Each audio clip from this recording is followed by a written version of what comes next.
Le bilan de la transition burkinabé est satisfaisant. C'est ce qui ressort d'un point de presse animé le dimanche 27 décembre 2015 à Ouagadougou par le Premier ministre Isaac Yacouba Zida. En 13 mois d'exercice, des acquis ont été engrangés.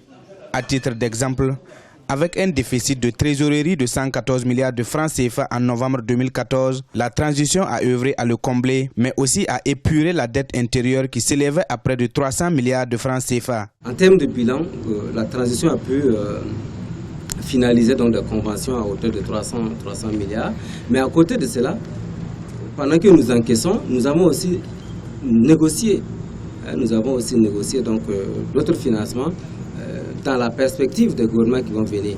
Et en termes de négociation, nous sommes à environ une enveloppe de 474 milliards que ces gens-là vont devoir encaisser, mais c'est nous qui l'avons négocié. Donc la santé financière, de mon point de vue, elle est meilleure que ce que nous avons trouvé. Sur le plan de la justice, les dossiers Thomas Sankara et Norbert Zongo ont connu des avancées sous la transition, selon Isaac Yacouba Zida.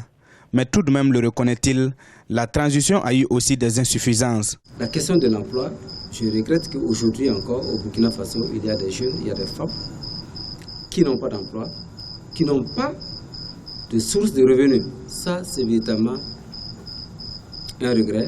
La transition a pu faire beaucoup. Nous avons notamment financé environ 3600 micro-entreprises ou initiatives d'entreprises pour permettre l'auto-emploi et permettre en tout cas de créer des emplois. Mais je conviens avec vous que ce n'est pas suffisant. Ce sont 75 lois et textes votés en une année, dont entre autres le verrouillage et la sanctuarisation de l'article 37, mais aussi la suppression du Sénat. Ces dispositions ont été à l'origine de la contestation qui a eu raison du régime de Blaise Compaoré. L'investiture du président élu Roch Marc Christian Kaboré aura lieu ce mardi 29 décembre 2015.